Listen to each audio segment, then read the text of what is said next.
Salut l'équipe, bienvenue sur Croyances Limitantes. Aujourd'hui, on va te permettre de casser les barrières qui t'empêchent d'atteindre tes objectifs à travers du contenu et des ressources. Je sais que ça t'intéresse, donc n'hésite pas à partager ce podcast. Aujourd'hui, nous sommes en présence de Agden aka Chivo une seconde fois. Pour faire très simple, Agden est un jeune réalisateur, producteur de la web série Game Time, photographe et entrepreneur. Ça fait pas mal de casquettes. Aujourd'hui, notre invité va m'aider dans ma quête de casser les barrières qui peuvent te limiter. Tu trouveras des conseils sur la création de contenu, le sport et le développement perso pratique, applicable tout de suite. Je te prends pas plus de temps, installe-toi bien et enjoy. Bon, bienvenue sur le podcast les amis. Je suis encore en présence de Chivo aka Agden aujourd'hui. Comment tu vas? Ça va. Merci pour la nouvelle invitation. Avec grand plaisir. Je pense que vous avez été pas mal à apprécier le format que j'avais fait avec Agden. Aujourd'hui, on va revenir sur un nouvel axe parce qu'il a un projet qui est en cours en ce moment. Donc ça va être intéressant de parler par rapport à ça. Et aussi, le but du podcast, c'est de parler de tout ce qui est autour du développement perso, et le sport fait partie du développement perso en quelque sorte, donc c'est important pour moi d'en parler. Et puis voilà, du coup j'ai une question à te poser.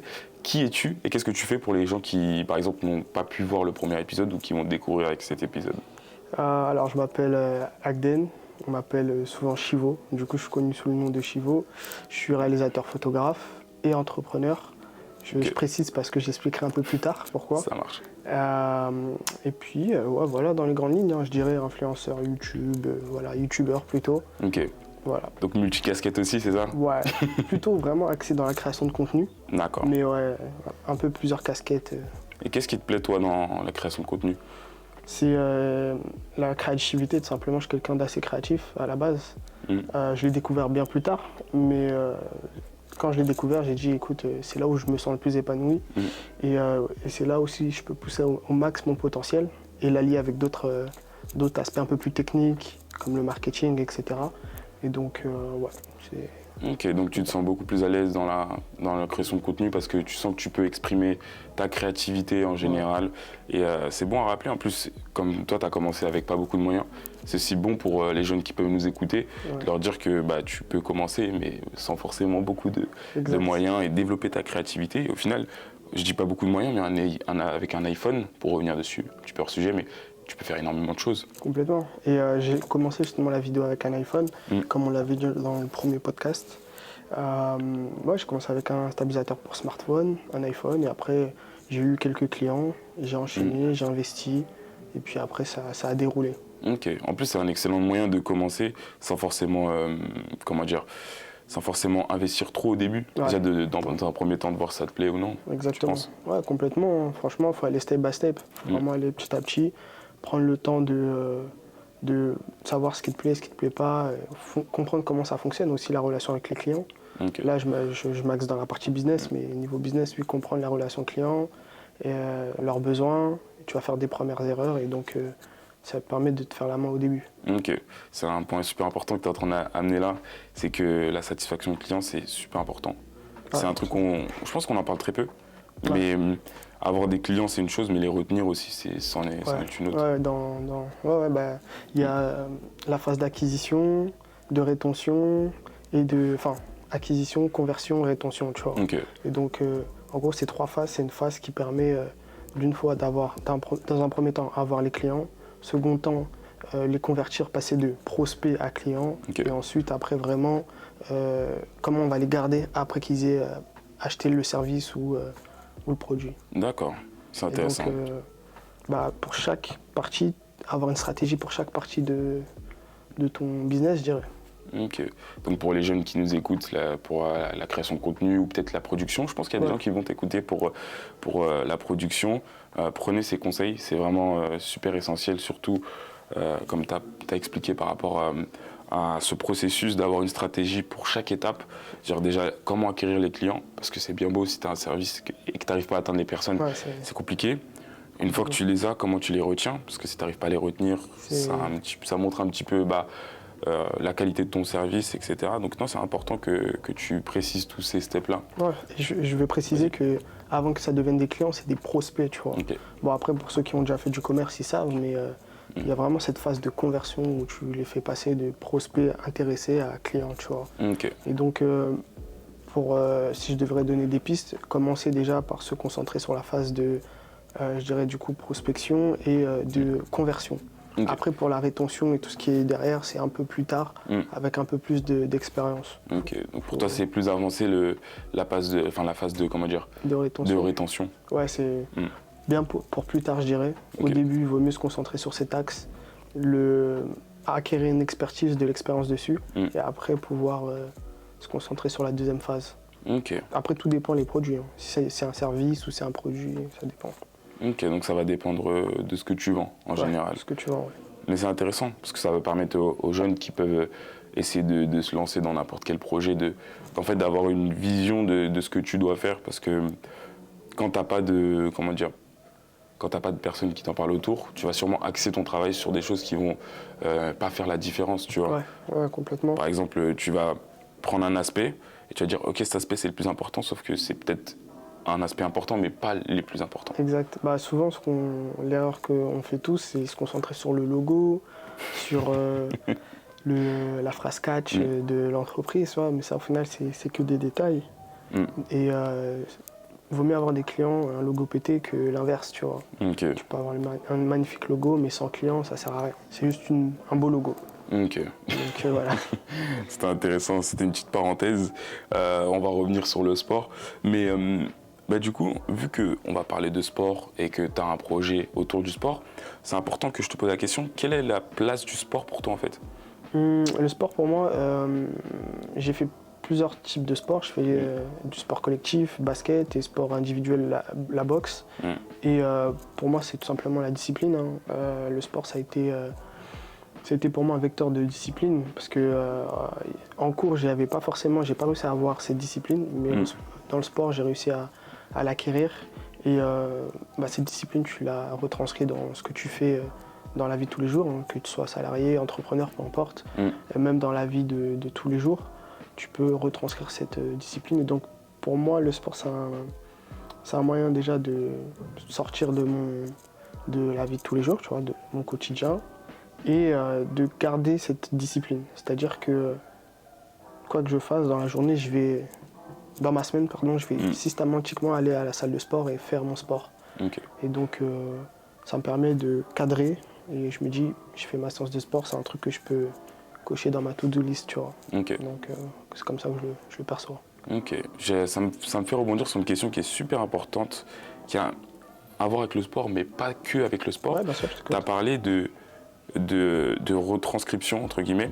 Et ça, c'est un aspect qu'on peut analyser, c'est que généralement, comment tu fais une chose va dicter un peu comment tu fais le tout. C'est-à-dire, si tu es perfectionniste et sur les détails, par exemple sur le sport ou sur comment tu t'habilles, ça va se retranscrire sur ton travail. Exactement. Qu'est-ce que tu en penses ? Parce que c'est un point qui est super important. Complètement. En fait, ça vient surtout de la personnalité. Par exemple, le perfectionnisme, tu peux ne pas être perfectionniste à la base et après tu l'acquiers avec le temps. Mais généralement, c'est ce qui se passe. C'est que ton comportement que tu as dans la vie de tous les jours se retranscrit dans ton business, etc. Donc c'est pour ça que c'est important d'avoir une bonne hygiène de vie, une bonne discipline de vie aussi, tu vois. Parce que au final, que tu le veuilles ou non, ça va avoir un impact dans ton activité. Donc c'est important.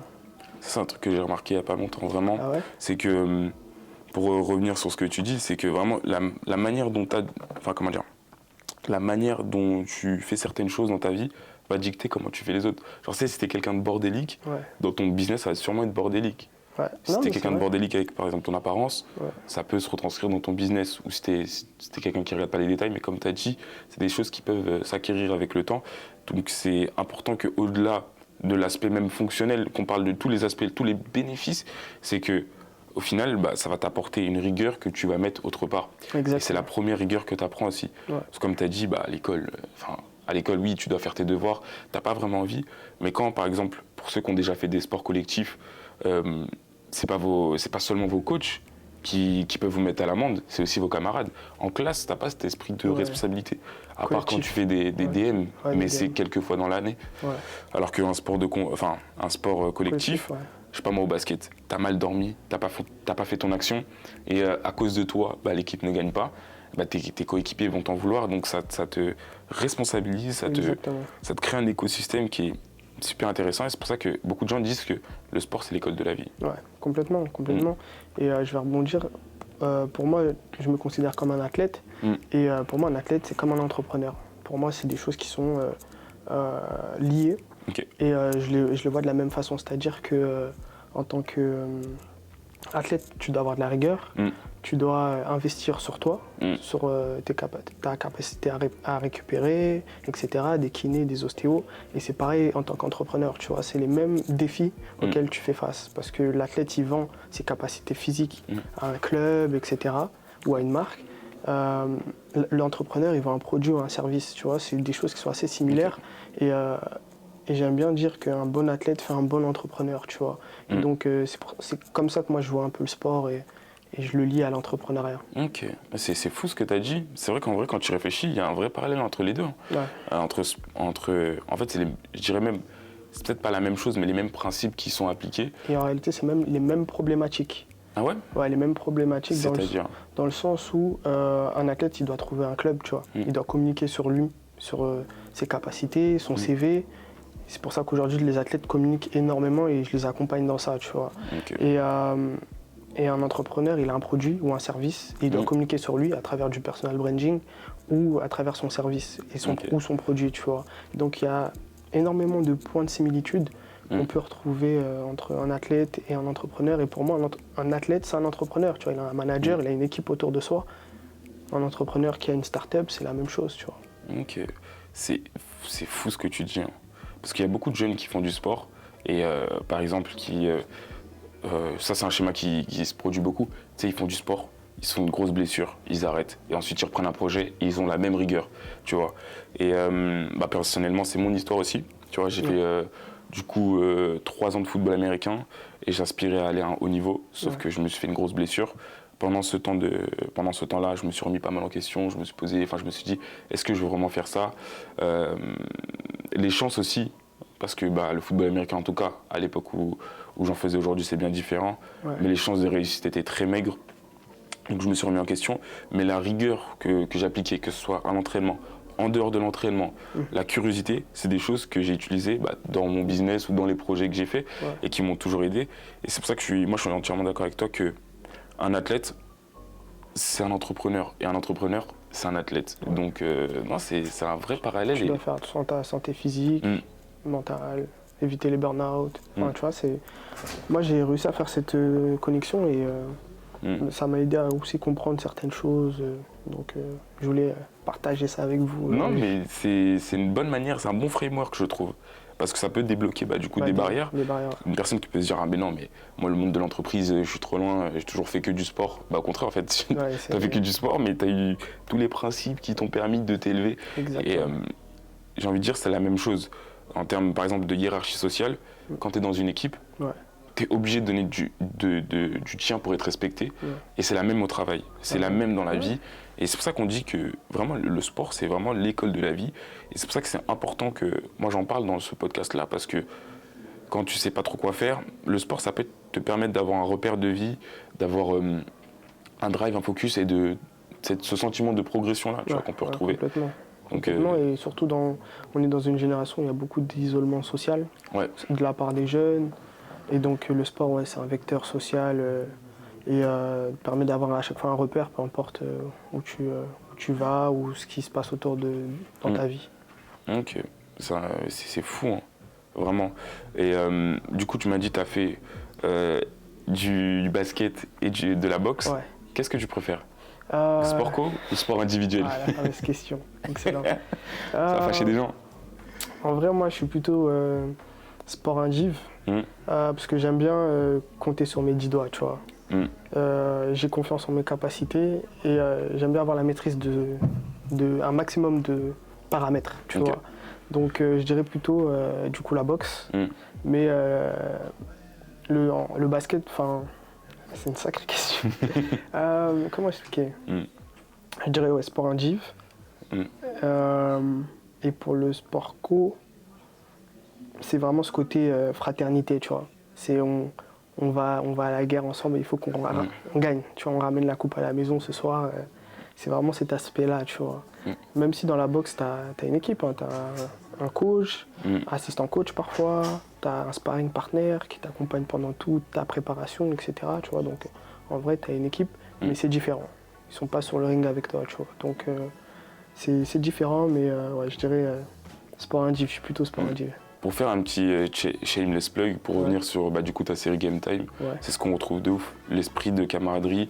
Et après, ouais, c'est très différent les sports co et indiv, c'est pour ça que je t'ai posé la question, c'est pas une question facile, mais c'est vrai que tu as plus de contrôle sur les différents facteurs dans les sports individuels, parce que ça compte, au final c'est sur toi. Alors que quand tu es dans un sport collectif, il y a un petit côté où tu contrôles pas, il faut que ton équipe soit bonne et soit aussi rigoureuse que toi, mais je pense que quand... c'est le cas de Game Time. Quand tu as une équipe avec des personnes qui ont du talent, qui sont rigoureuses, ça crée de très beaux moments, comme on a pu le voir. Exact. Et je voulais juste revenir sur un point, c'est que, tu vois, aujourd'hui j'ai dit sport indiv, mais il y a quelques années de ça, je t'aurais dit sport co, tu vois, et ça a changé avec le temps. Peut-être que dans quelques années, je te dirais sport co. C'est juste qu'en ce moment, je suis je suis axé sur le sport indiv, du coup la boxe, mais je pense que c'est juste des influences, et tu vois, c'est tout un... Pas une question de saison? Ouais, quand tu dis saison, c'est-à-dire. Ça veut dire peut-être une saison de ta vie en mode comme un arc. Je pense, Par exemple, t'es dans un arc où tu veux te développer personnellement sur tous les aspects, et du coup, ça sera plus individuel. Mais je sais pas, imaginons, demain, t'as 40-50 ans, t'as accompli tout ce que tu veux, ce sera peut-être plus dans le côté sport co. Mais exactement. Et c'est important d'apporter cette nuance. Je pense que là, on a fait. Ce que tu vas me dire, c'est très pertinent parce que en fait, ça dépend des saisons. Tu vois, là, je suis sur un moment où, vas-y, il faut que je me focus sur moi et mes projets.